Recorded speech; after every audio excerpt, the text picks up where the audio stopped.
वालेकुम दोस्तों, मैं हूं Furqan Khan. Welcome to my YouTube channel life with locals. सबसे पहले तो मैं आप सबका शुक्रिया अदा करना चाहूँगा कि आप लोगों ने जो है बहुत चैनल को लाइक किया। मेरे सब्सक्राइबर्स और जिन लोगों ने अप्रिशिएट किया इस चैनल को, उनका मैं बहुत बहुत शुक्रिया अदा करना चाहूँगा। और जिन लोगों ने अब तक मेरे चैनल को सब्सक्राइब नहीं किया, तो प्लीज़ आप सब्सक्राइब कर लीजिए और बेल आइकन का बटन ज़रूर दबा दीजिएगा, ताकि जो भी कोई मैं वीडियो बनाऊँ उसका नोटिफिकेशन सबसे पहले आपको मिल सके। तो आज का टॉपिक जो है 122 के आर्टिकल, कि 122 के आर्टिकल किन लोगों के लिए होता है और आप लोग किस तरीके से अप्लाई कर सकते हैं। जो भी पेरेंट्स पुर्तगाल में लीगली 1 साल से रह रहे हैं और उनके यहाँ पर बच्चे की पैदाइश हो जाती है पुर्तगाल में, तो बच्चे को जो है नेशनलिटी मिल जाती है। यहाँ की सिटीजनशिप का क्या प्रोसेस है, बच्चे को किस तरीके से जो है नेशनलिटी मिलती है, ये मैं अपनी पिछली वीडियो में बता चुका हूँ। जिन लोगों ने अब तक मेरी वो वीडियो नहीं देखी है, वो लोग आप देख सकते हैं वो वीडियो मेरी।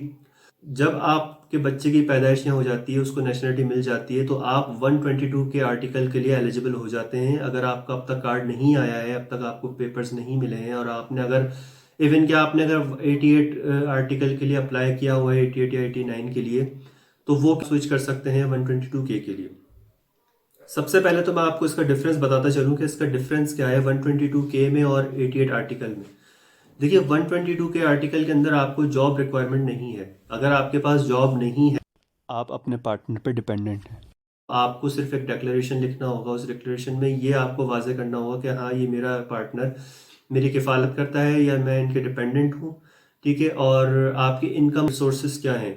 इनकम रिसोर्सेज में आपका जो है ये भी आ सकता है कि आपके अनएम्प्लॉयमेंट बेनिफिट्स जो आपको मिल रहे हैं, बच्चों के सोशल बेनिफिट्स जो आपको मिल रहे हैं, उनको शो करा सकते हैं, क्योंकि वो आपसे ये पूछते हैं कि आपके घर का खर्च कैसे चलता है। अगर आपके पास जॉब है तो फिर तो बहुत अच्छी बात है, आपको अपना जॉब कॉन्ट्रैक्ट दे देना है उनको, और आपने अपनी पे स्लिप्स, टैक्स रिसिप्ट्स वगैरह सारी चीज़ें दे देनी है। 122 के में आपको सिर्फ यही डॉक्यूमेंट्स चाहिए, और ये इसमें आपको डायरेक्ट सैफ पर कॉल करनी है आपने, और अपना अपॉइंटमेंट लेना है, और आपने अपनी बायोमेट्रिक देनी है।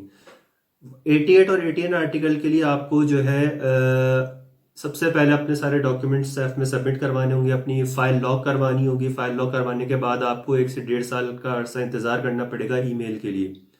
ईमेल जब आएगी, आपको फिर अपॉइंटमेंट के लिए कॉल करनी होगी सैफ में। वो कितने टाइम में आपको कॉल मिलती है, लोग तो 6-6 महीने से, 4-4 महीने से कॉल्स करते हैं, कॉल नहीं मिलती है। बहरहाल, तो ये सारा अरसा मिलाकर आपको 1.5 से 2 साल आपको इस आर्टिकल 88 में और 89 में आपको इतना अरसा लग जाता है। 122 उन लोगों के लिए है जिनके बच्चे पैदा हुए हैं, जैसा कि मैंने आपको पहले बताया। तो अब आपको जो डॉक्यूमेंट्स रिक्वायर्ड है 122 के लिए, तो उसके रिक्वायरमेंट में सबसे पहले रिक्वायरमेंट जो बच्चे की है, जिस बच्चे के बिहाफ पे आप पेपर अप्लाई कर, बच्चे का आपको बर्थ सर्टिफिकेट चाहिए होगा, हॉस्पिटल का डिक्लेरेशन, जब वो बच्चा हॉस्पिटल में पैदा हुआ था तो वहां से आपको एक डिक्लेरेशन मिलता है हॉस्पिटल की तरफ से, और बच्चे का सिटीजनशिप कार्ड होगा। तो ये 3 चीज़ें बच्चे के रिक्वायरमेंट है। ये चीज़ें आपको 3 चीज़ें आपको लेके जानी है साथ में। पार्टनर में से जो भी 122 के लिए अप्लाई कर रहा है, वो अपने डॉक्यूमेंट्स में सबसे पहले, अगर आपके पास जॉब कॉन्ट्रैक्ट है, अगर आपकी जॉब है तो आप जॉब कॉन्ट्रैक्ट लेके जाएंगे। नहीं है तो आपके क्या इनकम सोर्सेस हैं, आप अगर अनएम्प्लॉयमेंट बेनिफिट्स आपको मिल रहे हैं तो आप उसका पेपर लेके जाएंगे, अपनी बैंक स्टेटमेंट लेके जाएंगे कि ये प्रूव होता है कि आपके अकाउंट में ये पैसे आते हैं, और अपना टैक्स रिसिप्ट चाहिए होंगी आपको, आप टैक्स पे करते हैं, कितना टैक्स पे होता है आपका उसमें। जो उसमें मेन डॉक्यूमेंट जो है वो है आपका पुलिस क्रिमिनल सर्टिफिकेट। जो आपका पीसीसी है, वो आपका पाकिस्तान से या आप किसी भी कंट्री से होते हैं, वो आपको वहां से लेना है वो सर्टिफिकेट अपना, और उसको आपको पुर्तगीज में ट्रांसलेट करवाना है। जो पाकिस्तानी भाई हैं, मैं उनको ये बताता चलूँ कि जो को नहीं पता, जिन लोगों को नहीं पता कि पीसीसी किस तरीके से बनवाया जाता है, उसको किस तरीके से फॉरेन अफेयर्स से, मोफा से उसको अटैच करवाया जाता है, किस तरीके से उसको पुर्तगीज एम्बेसी इस्लामाबाद से उसको लीगलाइज करवाया जाता है, और किस तरीके से यहाँ पर उसको ट्रांसलेशन करवाई जाती है, तो ये सारा प्रोसेस अगर आप लोगों को नहीं पता है तो आप मुझे कमेंट में बता दीजिएगा, मैं आपको इसकी डिटेल्स बता दूंगा। आईआरएस का पेपर आपने जो जमा कराया होगा, आईआरएस का पेपर आपका चाहिए होगा, और अपना आपको पे स्लिप्स चाहिए होंगी अगर आपके पास जॉब है। चाइल्ड बेनिफिट्स अगर आपको मिलते हैं तो उसका पेपर आपको चाहिए होगा। एसएनएस नंबर, जो आपका मेडिकल हेल्थ नंबर होता है, उसका पेपर आपको चाहिए होगा। सिर्फ नंबर याद करने से या लिख कर ले जाने से काम नहीं चलता, उनको पेपर चाहिए होता है। वहां पर आपको एसएनएस का पेपर चाहिए होगा, आपको सोशल सिक्योरिटी जो आपका निस नंबर है उसका पेपर चाहिए होगा, आपको फाइनेंस नंबर का पेपर हो, निफ नंबर जो आपका कहलाता है, उसका पेपर आपको चाहिए, और उसके साथ आपका पासपोर्ट हो गया, और आपका जिंता दी फ्रेक्सिया का एक पेपर होगा जिस पर आपकी पूरी फैमिली के नाम मेंशन होगा, आपका एड्रेस लिखा हुआ होगा, हाउस कॉन्ट्रैक्ट चाहिए होगा आपको। ठीक है, तो ये सारे डॉक्यूमेंट्स आपके होंगे। आप जब सैफ कॉल करेंगे, आप सैफ आपको जो है अपॉइंटमेंट देगा। अपॉइंटमेंट लेने के बाद आपको हो सकता है कि 1 महीने का टाइम मिल जाए। 1 महीने में आपने अपने सारे ये डॉक्यूमेंट्स कलेक्ट करके रख लेने हैं। तो फिर ये आप जिस दिन आपका अपॉइंटमेंट होगा उस दिन आपको ये वहाँ लेकर जाना है। आपका पार्टनर को भी बुलाकर वहाँ से एक डिक्लेरेशन, वो लोग एक पेपर साइन करवाएंगे कि हाँ मैं इनका कफील हूँ, हाँ मैं इनका जो है ये मेरे डिपेंडेंट हैं।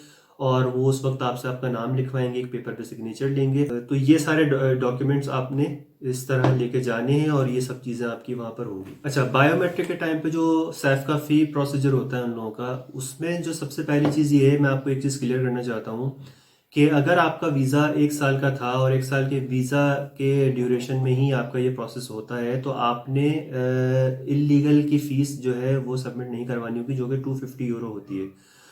अच्छा, कार्ड की जो फीस है वो 150 यूरो है।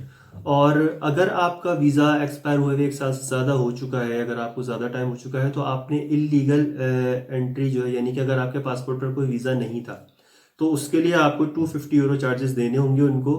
250 यूरो और आपके कार्ड की जो है 150 यूरो, आपने जो तकरीबन 400 यूरो समथिंग जो है आपकी फीस होगी। अच्छा, ये क्यों है? क्योंकि हमारा कंट्री जो है, इंडिया, पाकिस्तान या जो भी नेपाल, बांग्लादेश, ये थर्ड वर्ल्ड कंट्रीज में से आते हैं, तो इन लोगों के लिए ये रूल्स हैं।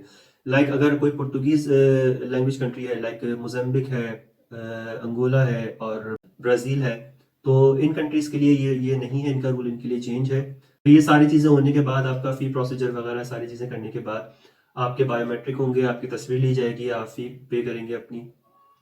आपको एक पेपर मिलेगा, उस पेपर के ऊपर आपकी ये कंफर्मेशन होगी कि आपके बायोमेट्रिक हो चुके हैं, आप उस पेपर पर आपकी पिक्चर होगी। फिर आपको वो लोग जो है 4 वीक्स का टाइम देते हैं। 4 वीक्स के अंदर आपका कार्ड आ जाता है। मैक्सिमम लोगों को 2 वीक्स में भी रिसीव हो जाता है, 3 वीक्स में भी रिसीव हो जाता है। तो आपने जो हाउस का जो एड्रेस है वो आपने सही लिखवाना है जहाँ पर आप रह रहे हैं, क्योंकि कार्ड जो आता है वो बाय पोस्ट आता है, ताकि वो आप खुद रिसीव कर सकें। क्योंकि जिसका कार्ड होता है वो खुद रिसीव करता है कार्ड, पार्टनर में से कोई एक रिसीव करेगा। अगर कोई अननोन पर्सन वहाँ पर कोई कार्ड रिसीव करता है तो शायद वो कार्ड ना दें आपको। तो इसलिए जो है आपने एड्रेस बिल्कुल सही लिखवाना है ताकि आप तक आपका कार्ड पहुँच सके। तो दोस्तों, ये सारी रिक्वायरमेंट थी 122K के लिए, जो कि काफ़ी लोगों ने मुझसे पूछा था इसके बारे में, तो मैंने इसलिए आज ये वीडियो बनाई। तो उम्मीद करता हूँ कि आपको ये वीडियो पसंद आई होगी और आप लोगों को इससे काफ़ी हेल्प मिलेगी। ये सारी चीज़ें जो मैंने आपको बताई हैं, ये मैंने अपनी ही पर्सनली जो है अपना एक्सपीरियंस पर बताई हैं चीज़ें। मज़ीद अगर आप लोगों को किसी बारे में कुछ जानना है, कोई पुर्तगाल के हवाले से, तो आप मुझे कमेंट में ज़रूर बताइएगा। जिन लोगों ने चैनल को अब तक सब्सक्राइब नहीं किया, वो लोग प्लीज़ सब्सक्राइब कर लीजिए, वीडियो को लाइक कीजिएगा, शेयर कीजिएगा और कमेंट में ज़रूर बताइएगा कि आपको वीडियो कैसी लगी। अगली वीडियो तक के लिए मुझे इजाज़त दीजिए। इंशाल्लाह ताला फिर किसी नए टॉपिक के साथ मैं हाज़िर होऊंगा। तब तक के लिए अल्लाह हाफ़िज़।